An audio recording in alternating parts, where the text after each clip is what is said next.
I'll begin in Polish. Okay.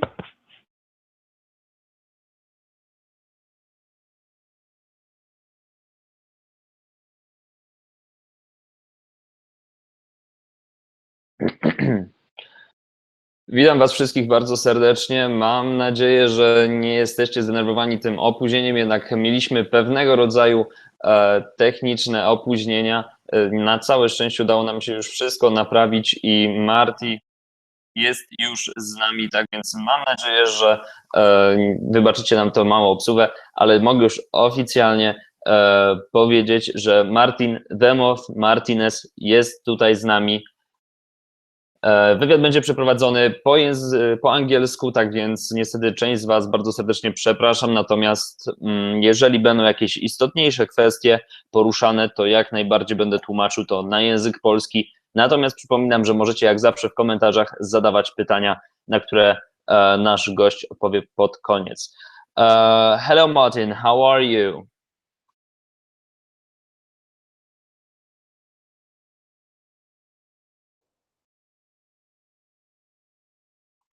Hello. Cóż, wydaje mi się, że możemy mieć małe problemy techniczne. Marty, can you hear me? No cóż, jak to bywa niestety, zaczęliśmy dobrze, niestety czasami pojawiają się pewnego rodzaju problemy. Ja natomiast postaram się jak najbardziej naprawić.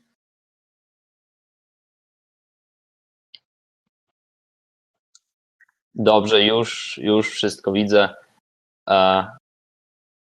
Ja po raz kolejny zapraszam do rozmowy naszego gościa. Przepraszam Was bardzo serdecznie, że tak to wygląda. Niestety zdaje się, że są to jakieś problemy związane z systemem, a nie bezpośrednio z nami.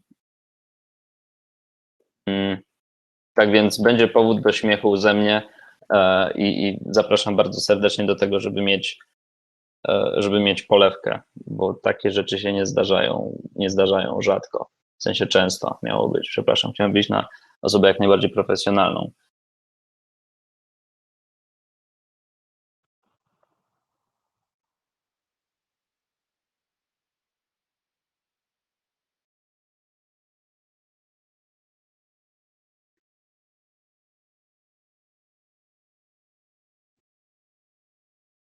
Jeszcze chwilę, proszę Was o troszeczkę cierpliwości.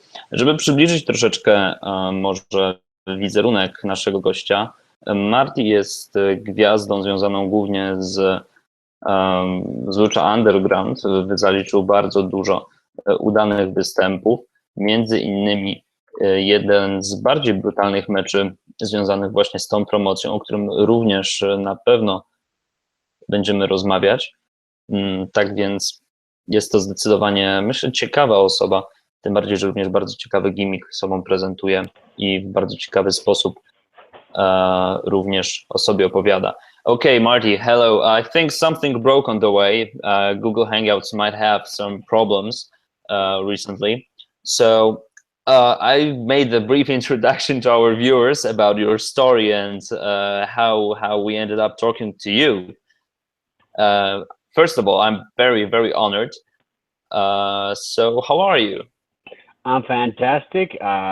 Saturday, I was in Europe last week, so I'm sad we missed you there while we were there. Could have done this personally and live. Still recovering from the jet lag because that sucked.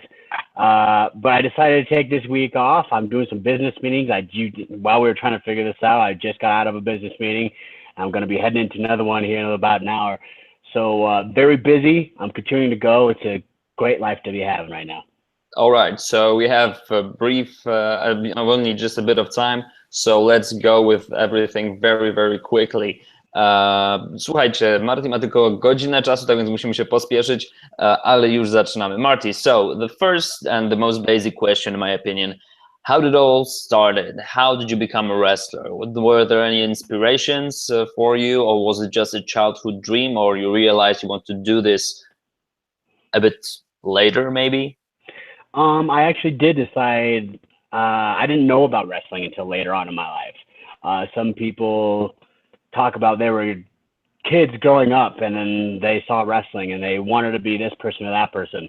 I didn't hear about it until I was 14, 15, 13 years old, something around there. So later on, I didn't grow up when I was 7 years old wearing Stone Cold Steve Austin shirts. I found out about it in Monday Night Wars. And I actually, this whole thing started was I was at my grandpa's. I saw the NWO beating up somebody and it pissed me off. I said, why is 8 guys beating up 1 guy? This is unfair. And then I realized it's entertainment. That's what they're supposed to do, is piss me off. And they did a good job of it. So I eventually, I was hooked. I was watching it. And then the WWE came to Salt Lake City, Utah. And I came, my friend bought me a ticket to the show. And a local guy here in Salt Lake City called Derek Hubbard handed me a flyer and said, hey, we're doing a local show here. I didn't know there was actual wrestling outside of the WWE and WCW. I thought it was just these 40 guys at WCW, 40 guys at WWE. That's all you can do. There was no way of getting into it. So it blew my mind that there was a school and that you can learn how to do it and do it yourself. So I got that flyer, went to the school, learned how to take some lumps, got beat up a little bit, and worked my butt off, and here we are today. I've been able to be on WWE Tough Enough, travel the world. I'll be in Mexico next week, and been on Lucha Underground. It's taken me on a wild ride. It all started from someone handing me a flyer. Yeah, so as you say, it's been a lot of rides. I mean, that was pretty interesting that you didn't start as many other people do with a Stone Cold t-shirt, as you said. Tell me, is there anything that you can say that made the huge impact on your career? Was there anything that may change your point of view on what you're doing? Did you have any other important moments than just that flyer that made you who you are right now? Being able to, really it came down to just, I was working harder than everybody else that came into the school with me at that point in time, and I got the most results. And because I was able to do so, I was able to travel and learn outside of just Utah what was happening. I was in California. All of a sudden, I started traveling to other states in Colorado, all of the states near on the Midwest of America. And working my butt off is what made it so that I was able to learn what I learned and get to where I've been. So really, it wasn't a aha moment that hit me. It was just, I'm working my butt off, and I didn't even realize. I just thought that that's what you're supposed to do. And I realized that what I noticed, I was getting further than a lot of other people that started with me. So I get it. Really, yeah. Marty powiedział przed chwilą, że tak naprawdę miejscem czy momentem decydującym było to, że dostał pewnego dnia ulotkę o tym, że rozpoczyna się show wrestlingowy u niego w lokalnej miejscowości, lokalny show wrestlingowy w miejscowości, co spowodowało, że potem tak naprawdę zaczęła się jego kariera. Jeżeli chodzi o to, co było motywatorem największego sukcesu, tak naprawdę chodzi o to, że cały czas bardzo ciężko pracował na swój sukces. Teraz zajmiemy się pytaniami dotyczącymi jego. Oh, I see you have a friend. You have a friend over there. Yeah, my puppies, my fur babies. That's as close to a dad I want to be right now, because I want to be entertaining people across the world, and real kids, I can't do it. I get it. All right. So about not entertaining kids, we will talk. But first of all, to better understand your in-ring nature, your gimmick, I'm talking specifically about Lucha Underground. I have to say it's quite unique, and it has, in my opinion, personal opinion, it has many different faces that you show on different occasions. How did you come up with such a unique style of showing yourself in the ring as a persona? Actually, Lucha Underground came up to me with a gimmick that said, hey, you're from the Moth tribe, you're Marty the Moth, you're really proud of being from the Moth tribe, and you're not all there. You're just a big kid, and go out there and show us what you can do with that. So that was the basis of what I started with. My job at first was just to make people laugh, and you can see that in season 1, where I just went out there, I did some goofy stuff, and then I left. there wasn't a huge impact except for a couple of giggle moments. But I talked with Vampiro and I said my puppies are being all crazy. I said I think he wants some attention. Yeah.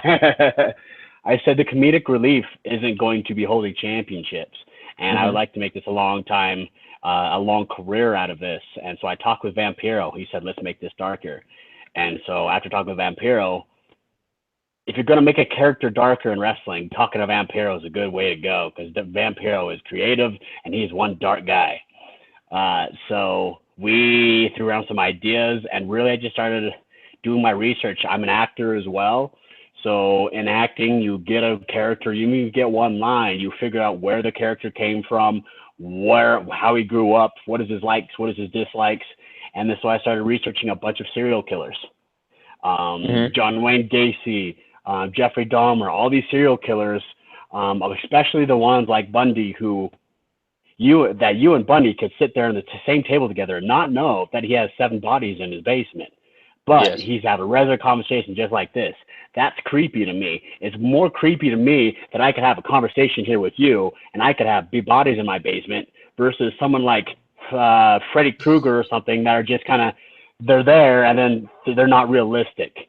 It's creepier to me to psychologically games, being able to speak with you just like this, have a great conversation, have a good family life, and then after the sun goes down, start killing people. That's true. I started taking that into account, and then they said and laughed maniacally, and then the only thing that came into my mind was the Joker. So I started laughing, and then it started becoming more and more Joker-esque. So the comedic started, and then it just evolved into where I was now the serial killer / the Joker is not here. He has no plan. He's just going out there and creating chaos kind of thing. And that's kind of how the character evolved. And I'm excited because you can see me in episode 1 or season 1 all the way till season 3 now. There's a completely different change in the character going from funny to a little bit crazy. And these next 18 episodes you're going to see on Lucha Underground in season 3, you're going to go a lot deeper into that, into a little bit more crazy. This actually sounds really creepy. I don't know if I'll be able to handle this myself. But yeah, about you changing your personality in your gimmick. You said that you talked to Vampiro and you were approached by the officials of Lucha Underground. I also wanted to know if when you work in Lucha Underground, do you have a lot of, let's say, okay, let's make it in a different way. Do you have a lot of field to express yourself, or is it like they give you a lot of instructions how you should do that, how you should I don't know, react in this situation? Because this is not strictly the typical wrestling federation. It's more like the TV series, let's say, for us, the people who watch it. So is this a big difference, or does it work pretty much the same? A huge difference. In other places, you were told this is what you're doing and this is how you're going to do it. In Lucha Underground, they gave me that you're a crazy guy, go out there and show us what you can do, and they let me kind of create stuff and they give me critiques along the way. And in fact, I had a match with Killshot in Lucha Underground from the Weapons of Mass Destruction's match. Yes, I remember. That match was one of my favorite in my career, and that match wasn't supposed to happen. To tell you how fun and creative our Lucha Underground cast and crew is we were supposed to end that match in 4 minutes, just me and him, no weapons, no anything. We're just supposed to go in there, fight, and be done.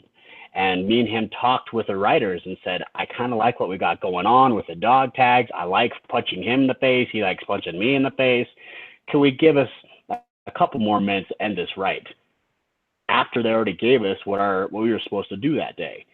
They took up what we were saying into consideration and said, okay, yeah, let's change it. So they changed what we were doing on TV that day. They changed it there. They also changed what we were doing the next day on TV, which is unheard of, to change a script the day of completely like that when everything's already written out. And then we went into season 3 and we ended up having that Weapons of Mass Destruction match. But because they listened, that's how that match happened. If it wasn't like that, we would have just ended in 4 minutes, and you would have never been able to see what's the mass destruction match, and I wouldn't have gotten to where I have today. So Lucha Underground is a place that listens so well. Granted, you still got to do what they ask you to do, but they listen so well and they take things into consideration better than any place I've ever been to.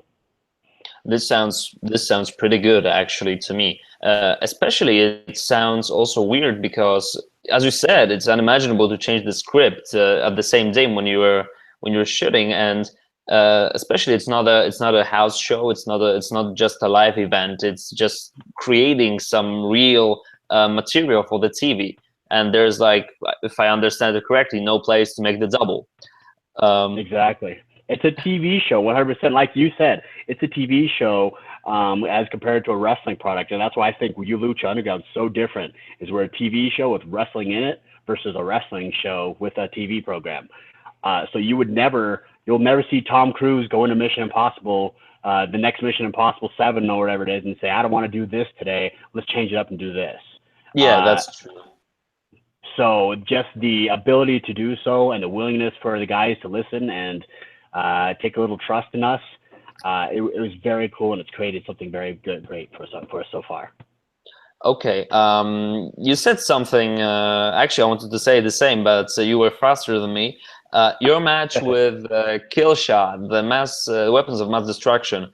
So we know the backstory behind this match, but what I wanted to ask you about it is, it looked pretty extreme. It looked pretty extreme for the, let's say, even extreme standards, and it looked really extreme, like very, very, very extreme for Lucha Underground standards.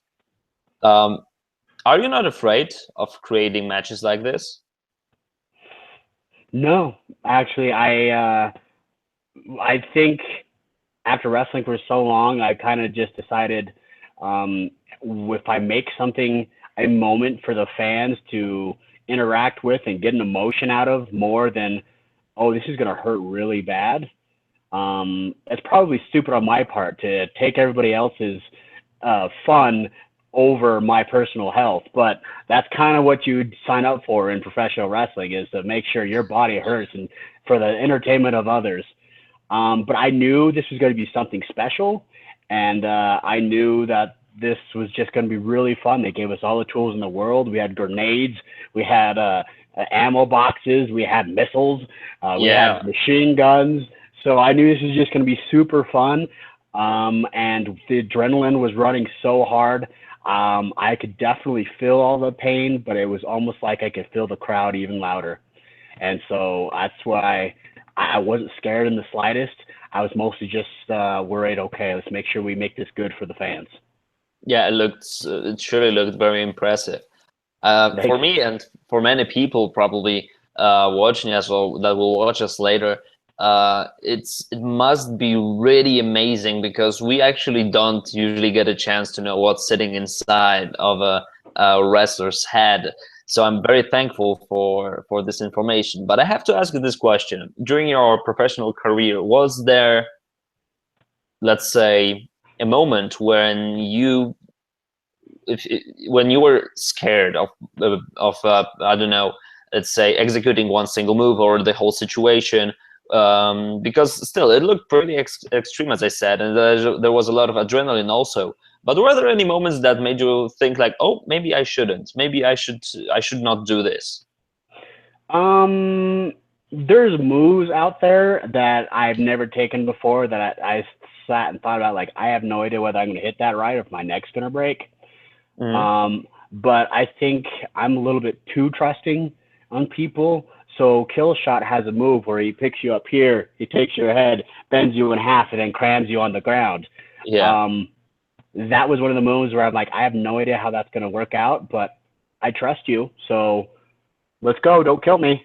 That's kind of, it wasn't a move that says, oh, I'm too scared to take. It was mostly, okay, I trust you more than I'm scared of the move. And that's gotten me afar in my career, because I've been able to do some great moves and done some opportunities that I wouldn't have been able to do if I was too scared to do so. Okay. All right. So we were talking about Killshot and about that bond between two competitors that you trust each other. But there's also another thing which I wanted you to ask, because Lucha Underground is very famous for having or bringing the attention of many international stars and competitors, and you fought with many of them. So my question is, who was the best, or maybe who was your favorite partner? Who did you work the best with? Who the cooperation was the best one for you? That's a hard one because, like you said, these are international stars, and they're all there for a reason. Is that they're so good. So they're all so good. It's always enjoyable to wrestle with most of these guys. I've gone to Mexico and tag teaming with Brian Cage and Johnny Mundo in AAA. That's always been fun. That's always fun to tag team with them. Me and Johnny Mundo do the worm across the ring for no reason whatsoever. I thought that was fun. Obviously, I have my affections towards Killshot. That was a really fun match. He was really fun because I was deciding, like, I feel like you could do this cool thing, painful thing to me. And he was telling me all the painful things that I could do to him. And that's kind of cool, just trying to make each other look good. Mm-hmm. The favorite, there's not been really a favorite that sticks out because they all have their different things that I enjoy about wrestling them. With Killshot, there's just so much creativity and making each other look good. With someone like Prince Puma, who's Ricochet on the independent scene, everything's just so smooth and he's so creative. Everyone has something a little bit different, like Phoenix. Phoenix just has so many crazy ideas that he can do. Everyone just has something a little bit different that I love and enjoy wrestling from every one of them. So it's hard to pick a favorite because they all have something a little bit different. It's like, do I want to do something crazy? Do I want to do something creative? Or do I want to goof off? So it's all kind of whichever flavor I feel like that night. So it's hard to pick a favorite. Okay. All right. So, and about another question about the people, but now let's talk about women, because it's also the important part. Favorite topic. Yeah. Okay. So I'm going to be very strict. Dear Martin, the Moth Martinez, how to pick up girls? How do you do it? Yeah, how do you do it by your style? Well, if we're doing Marty the Moth style, usually chloroform and grabbing them from the streets and just taking them home. But I wouldn't recommend that in real life. So I would not recommend kidnapping people to pick up chicks. Honestly, the best that I've seen is confidence. Women love a confident man and what they're doing, and so I have been more confident in the last 5 years than I've ever been in my life. But then, of course, now I have a girlfriend, so I don't need to. But girls have been coming to me, where back in the day I would be chasing the girls. And it's all come down to I'm a lot more confident now than I used to be. I know a lot more about what I am. So really confidence is the picker-upper for girls. Unless you go in TV style, then you literally just pick them up and take them home. Yeah, well, chloroform sounds pretty easier, but you know. Way easier. Not recommended, but easy. Okay, właśnie rozmawialiśmy o tym, jaki jest według Martina najlepszy sposób na to, żeby poderwać dziewczynę. Powiedział, że są dwa sposoby. Jeden, jaki wykonuje w Lucha Underground, czyli najlepiej chloroform, oraz zabrać dziewczynę do swojego pokoju, a drugi to po prostu być pewnym siebie. Tego pierwszego jednakże nie poleca, ponieważ mogą się z tym wiązać dość nieprzyjemne reperkusje prawne. Okay, so Lucha Underground is one, I think the only one major promotion which can offer us the mixed matches on the equal level. And I know you had a chance to work with a sexy star, for example. Yes, am I correct? Yeah. Yes. So tell me, is there much of a difference in working with the women wrestlers in the mixed matches, or is it pretty much the same when you fight with the other guys? 100% different.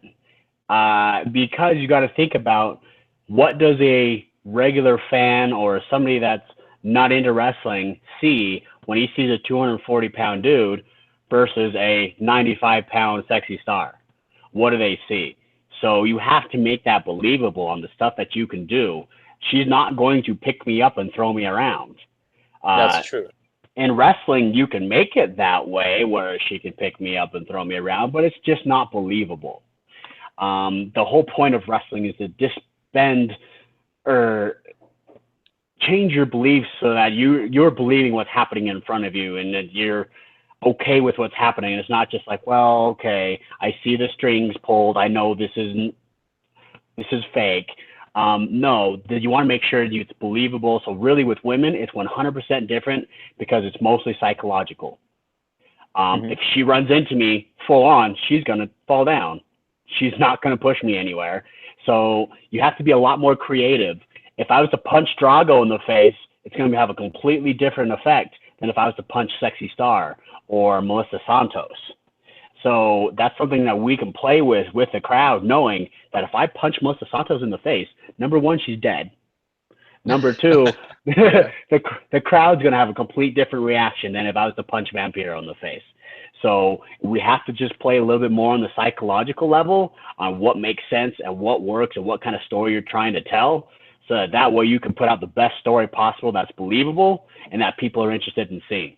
So it's 100%. Because for me, when I'm watching the fights of the Sexy Star with other guys and Lucha Underground, for me it looks like it is really important, also with you, it's very important to make women look in the ring not as a woman actually, but as a fair threat and a fair competitor to the male contestants. This is my opinion. I don't know if you agree. Well, and then that thing is funny actually. 100%. We are trying to create superheroes. 100%. You're going to see the Avengers in Lucha Underground. We're trying to create superheroes. You don't see people complaining that Black Widow and the Avengers got punched in the face by Hawkeye, and you're not seeing people, well, that's not realistic. No, because it's a movie. But now you do it in real life in a same setting as a movie, people have an issue with it because there's no strings or no CGI.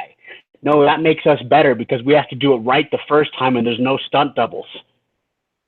So we have to make sense of it, and we want to make people superheroes, not just a man or a woman, because we are trying to make everybody believe that these people are superheroes, and if people want to be a superhero or just to be a strong character like women should be, that they can be strong if they want to as well. I don't say go out and punch girls in the face or that girls should come punch guys in the face, but girls and guys can be on the same equal playing field on TV, on movies like the Avengers, and in real life. So that's kind of what we're trying to portray, is that people are superheroes and that they can be just as strong as they want to be, whether you're a man or a woman.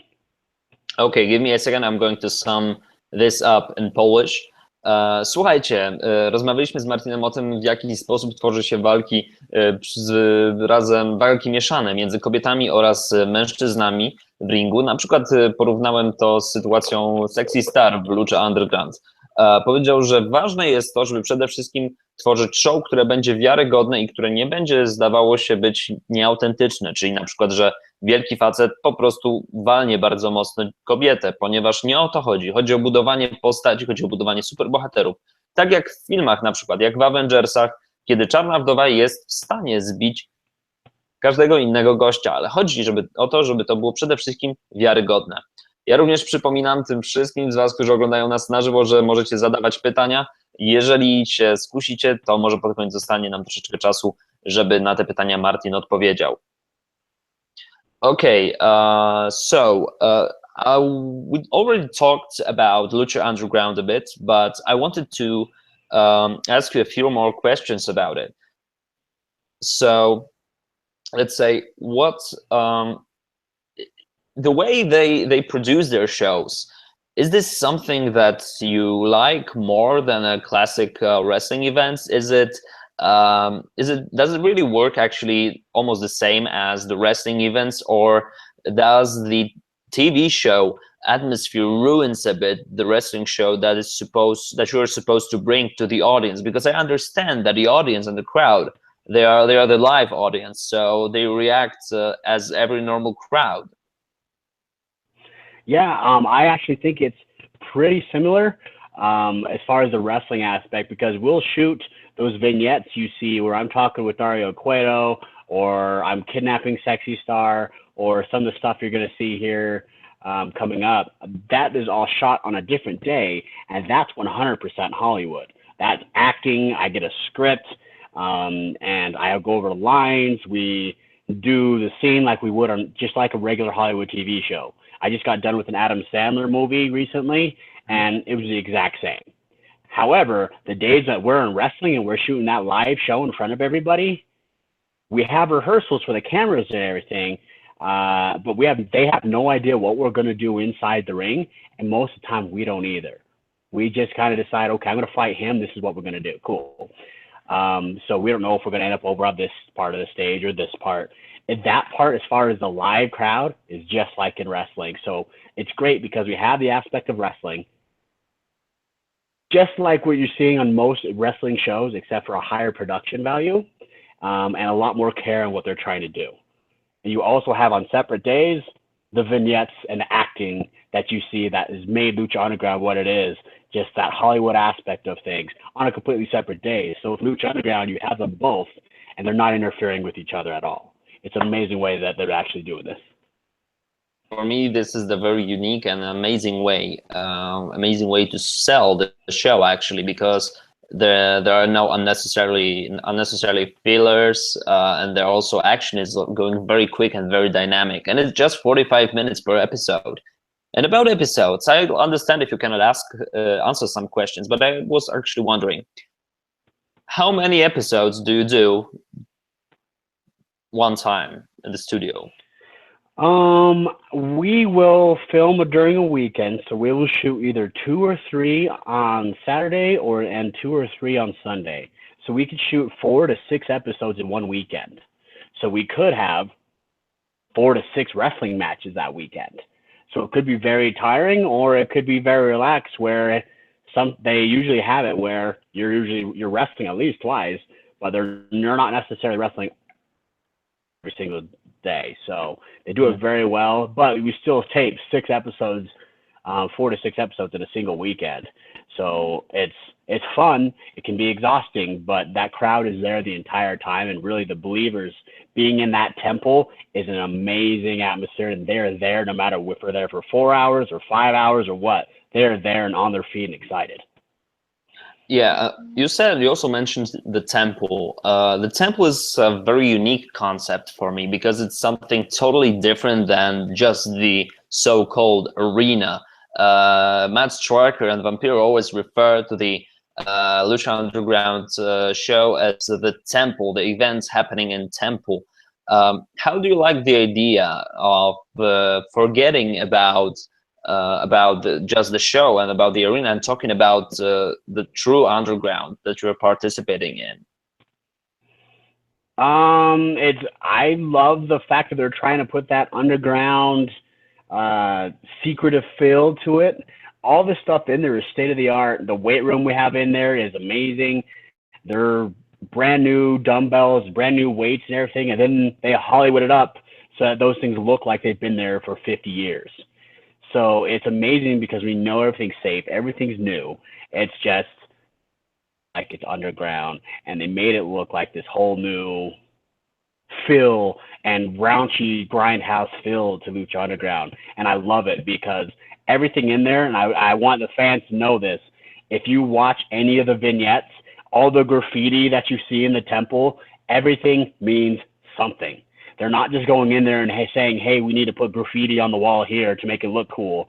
No, everything in there means something. The advertisement for season 3 had Pentagon with this thing here and a picture of Pentagon. Yeah. All that was written out. There were secret things inside that everywhere, hinting at what was coming the rest of that year. So everything Lucha Underground, no matter how small it is, means something.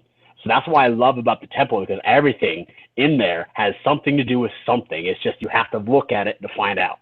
Okay, this is quite uncommon. I'm going to translate this part. Słuchajcie, rozmawialiśmy o... I know, you probably don't understand a single word, but sorry. It sounds fantastic, though. Okay, I'm going to teach you something. No worries, your time will come soon.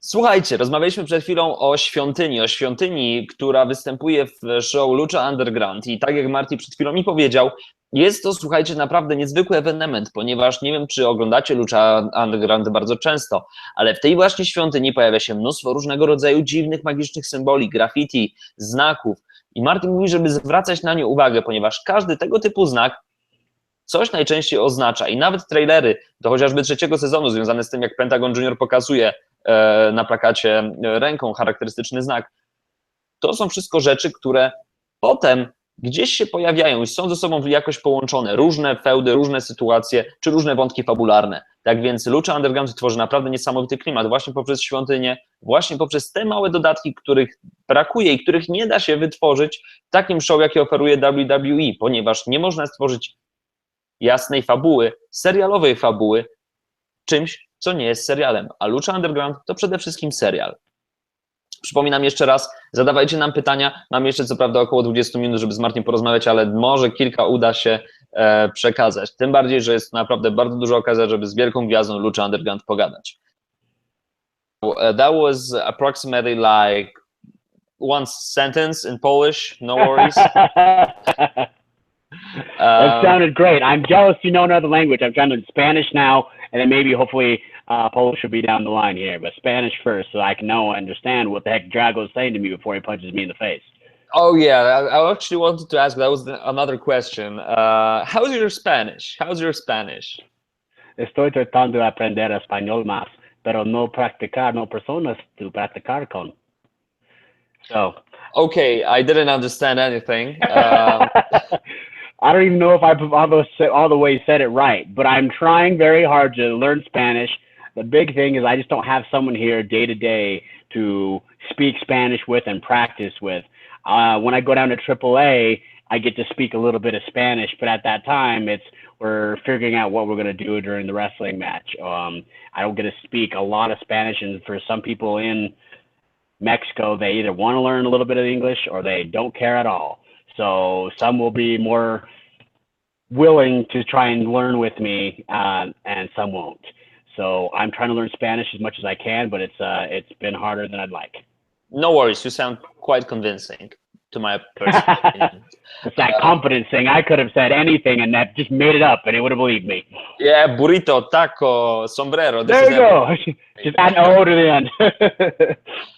All right, but well, actually, I wanted to know, how about the audience, the live audience? Are there many Spanish language people watching it, or are there mainly Americans or the other English language speakers? Because I actually don't know where do you shoot the whole show actually. We actually shoot the show in Boyle Heights, California, right in Los Angeles. We're right next to the barrios. We actually drive by they call it the City of Tents. I don't remember the exact one, but there's a whole bunch of, there's bums over there, all down there. The crazy thing about Los Angeles is one city is nothing but homeless people living in tents. The very next city is very nice Hilton hotels and amazing, very uppity up places. So Los Angeles kind of has a crazy feel to it where you're at one time complete poverty and the next one you're complete riches. So we kind of shoot just right in that area where it's right in the middle, in a studio. It's the exact same studio actually that they filmed Saw 1 at, where the guy cuts off his leg. Yeah, I shower in that shower, in that same room where the guy supposedly cut off his leg in the show. Me and Johnny. So we use that shower a lot. It's kind of funny just to realize, oh yeah, that's the same where they shot this. Yeah, well, you were talking about Johnny. You mean Johnny Mundo, yeah?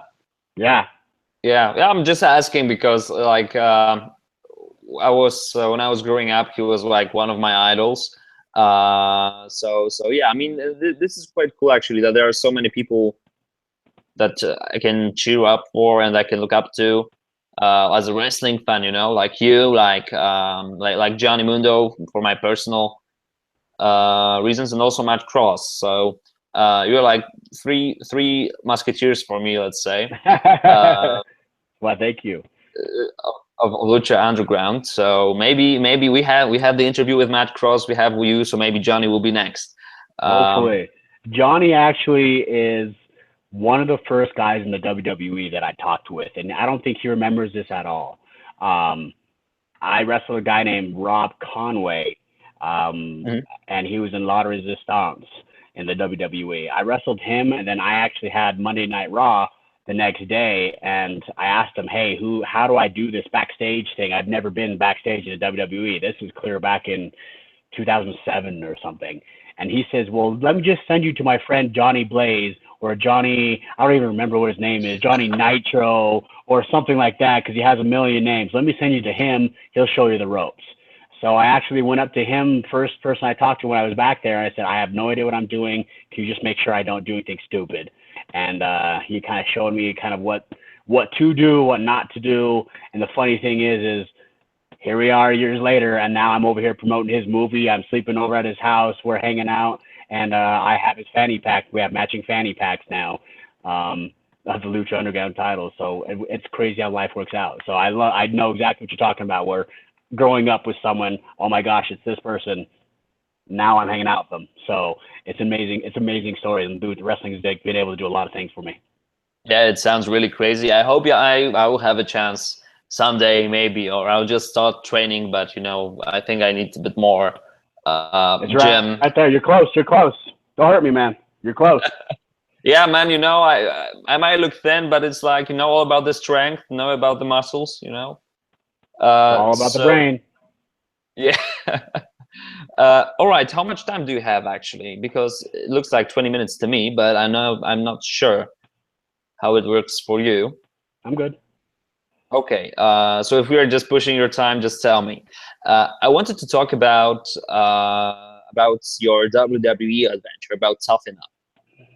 So first of all, is it a really big difference, or how is it actually to be in the WWE, and how is it to participate in the biggest promotion, and comparing it to the independent ones and to Lucha Underground?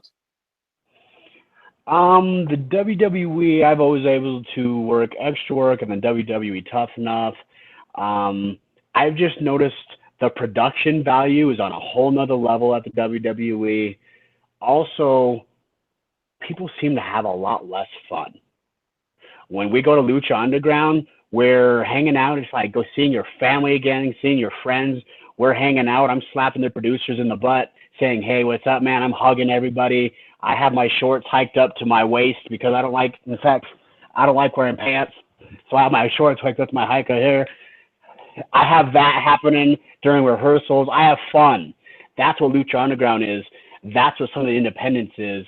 I didn't get that fun atmosphere. Yay, I'm excited to be here. Well, all the times out in the WWE is mostly, I hope I don't look at this guy wrong and piss somebody off, or it was more of a work environment, and I take nothing from them because they are the reason why wrestling is where it is today. But I have a lot more fun at Lucha Underground than I did at the WWE. It's just a completely different atmosphere. I totally understand that. Okay, so if there is one thing that you can name from your WWE part, I think you might already have answered that because you were talking about Johnny Mundo, John Morrison, Johnny Nitro, the John with many names. Yeah. But was there anything else that was pretty special for you that gave you a lot of memories? WWE Tough Enough gave me a lot of memories. And my now relationship with Stone Cold Steve Austin. Stone Cold Steve Austin, I believe, was there at WWE Tough Enough to make wrestling better. I believe some other people were there just to collect a paycheck. Steve Austin, after I broke my ankle and had to leave the show, was kind enough to give me his personal information. We kept in touch. He critiqued about my wrestling matches. He watched my matches outside of WWE and stuff, and he told me what I need to change a little bit. He's the reason I gained 40 pounds with a personal trainer, and he said just get bigger. I think slapping beers on Monday Night Raw is one memory I will never forget. I don't even like beer, but I chugged that thing down so hard. I think most of it ended up all over my suit. But that is a memory that I will always have. And with the kindness of Steve Austin and how nice and down to earth he is, I think that is one thing that I will always cherish is the relationship that I have with Stone Cold Steve Austin now on a more personal level rather than, hey, just what's up, coach? He's now on a personal level here with me. I've texted him multiple times, happy birthday. He texts me. And that's something that I would never have had if I didn't have WWE Tough Enough experience. Okay, so the next question is connected to the thing that we're living in actually two different parts of the world.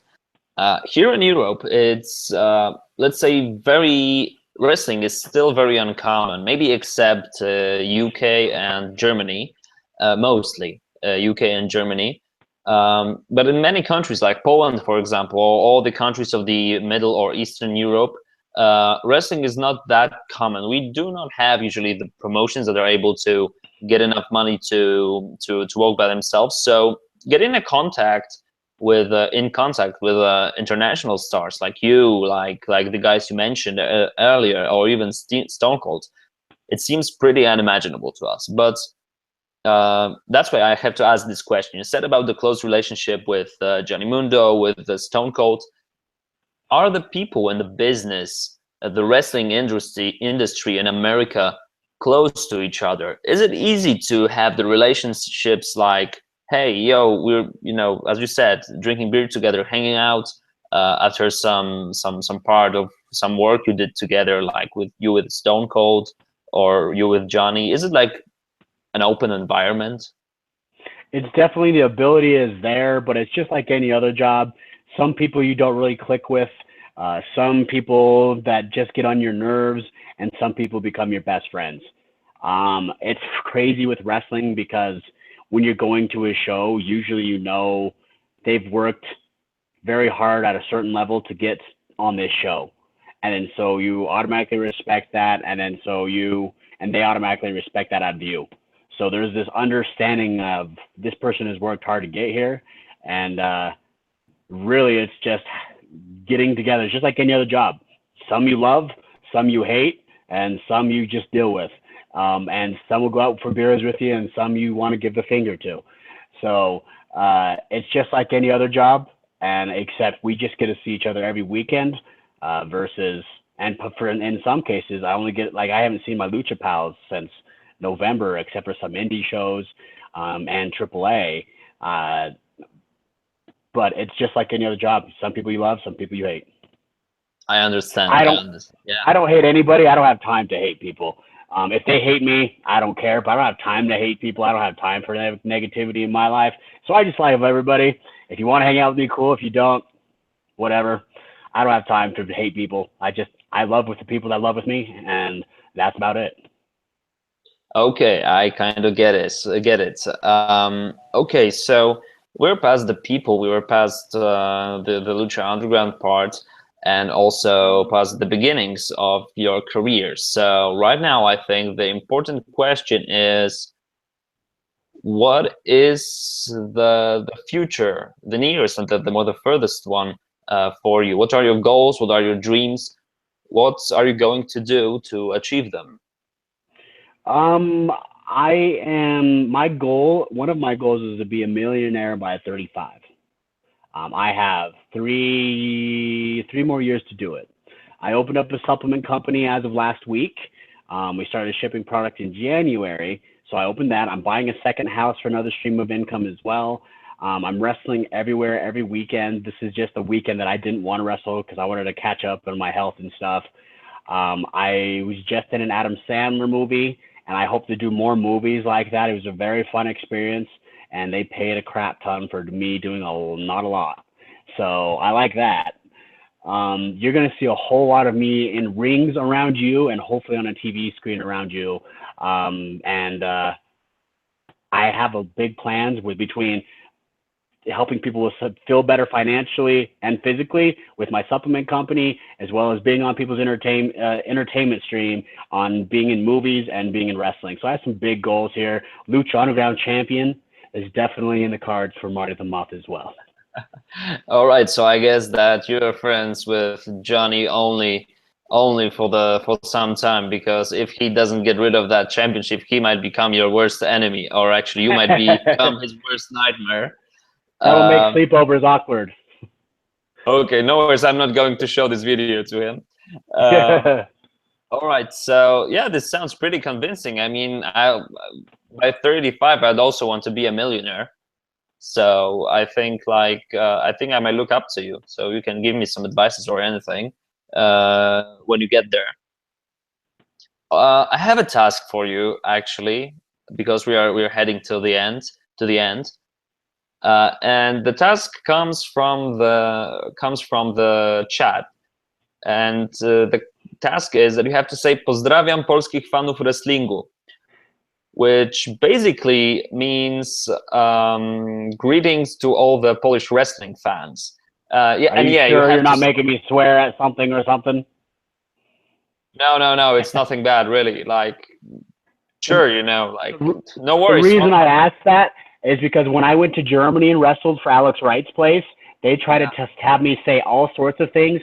They were all swear words. They were all things I probably shouldn't say in public, as well as the Mexicans like Phoenix and Drago that, oh, go say this, and they say a swear word like I went and slept with your mother kind of thing to somebody. So just making sure. I'm going to say it no matter what, but I'm just making sure that's what people do to me. Sure. I know. I mean, you have a bigger muscle than I have, so I don't want to like be on your bad side. No, this is actually the true one. They also wanted you to say my name, because my name is pretty hard for the people who didn't have a contact with the Polish language. But I think that the first option might be a bit easier. So this we'll go with this one, I guess. Okay, so you gotta walk me through it now. Okay, so we can do this word by word, and then you have to connect it all right? Okay. Okay, the first word, pozdrawiam. Pozdrawiam. Second one, polskich. Pozdrawiam Polski. Fanów. Wrestlingu. Pozdrawiam polskich fanów wrestlingu. You ready? You got it? Pozdrawiam Polski. What was the other one? Fanów. Bano. It's like Fano. Yeah, wrestlingu. All right. Can you do it all together? I need to write this. We will try my best. Let me hear it one more time. Okay. Pozdrawiam polskich. Pozdrawiam Polski. Pozdrawiam Polski fanos wrestling. Go. Ah! Very well. Congratulations. You were actually better than Matt Cross in this one, Well, I'm trying to learn other languages, so that definitely helps. And I just came from Italy, and I heard some Polish last week. So really? I heard a lot of people. Yeah, I love Europe because I feel like Europeans are smarter than Americans. And I will say that straight up. I feel like you guys are far smarter than Americans, and Americans are stubborn. I'm not saying anything about what country is better or whatever, but you guys know multiple languages, and America just doesn't care. They just don't even try to learn it. So I definitely look up to you guys, knowing multiple ways of speaking with people. Well, I got to tell you that actually I won't argue with you. Yeah, we are, like smarter than Americans. But on the other hand, even if you say that, I got to tell you, sometimes we care too much. So Americans have a bit of a right with not caring about some things. So I think it should be like we should take some parts from Americans and some from the Europeans and create some people that would just don't care and be smart. I love that. All right. So, a bit of Polish now. Jak zapewne słyszeliście, dostaliśmy pozdrowienia od samego Martiego, Martineza. Bardzo serdecznie mu podziękuję jeszcze za chwilę za ten wywiad. Ja dziękuję, że byliście z nami. Wiem, że mecz Polska-Rumunia mógł być całkiem sporą konkurencją, natomiast zdecydowanie warto ten wywiad obejrzeć również potem, czy odtworzyć. Bardzo dużo informacji o Lucha Underground. My postaramy się może jakieś streszczenie tego wywiadu wrzucić na naszą stronę. Jeżeli macie jakiekolwiek pytania, pytajcie również na naszej stronie, na naszym fanpage'u. My będziemy wam bardziej przezroczyste kawałki tłumaczyć, jeżeli macie problemy językowe. W każdym razie Marty stwierdził, że bardzo lubi Europejczyków, że jesteśmy czasami mądrzejsi od Amerykanów, ponieważ interesujemy się rzeczami, nie mamy wszystkiego w pompie, chociażby wychodzi to przy językach. I Marty oczywiście nas bardzo serdecznie pozdrowił, mówiąc, że pozdrawiam fanów wrestlingu. I think you remember that one, Marty. Test me. We're going to do another one in about a year or something. We'll do a follow-up, and then you're going to test me. How's that? Okay, we'll have that, before and after effect. All right, so thank you, Marty, very much. That was an honor, actually, because not only a pleasure to talk with you, and I hope that in 1 year time or sometime later, we will be able to talk again. And I hope that someday you will be able to find your place also in Poland, in the ring in Poland. This is the biggest wish from me and from all of our Polish fans. I hope so too. I hope that if you guys know a promotion out there, I would love to be there in Poland. So let them know that the Moth wants to be near you. Okay, I surely do that. Okej, Marty powiedział, że jak najbardziej chce wpaść do Polski i jeżeli mamy jakiś kontakt do MZW albo KPW, dajmy im znać, ponieważ Marty jest jak najbardziej otwarty na współpracę. Dzięki wam, że byliście z nami i do zobaczenia w następnym wywiadzie.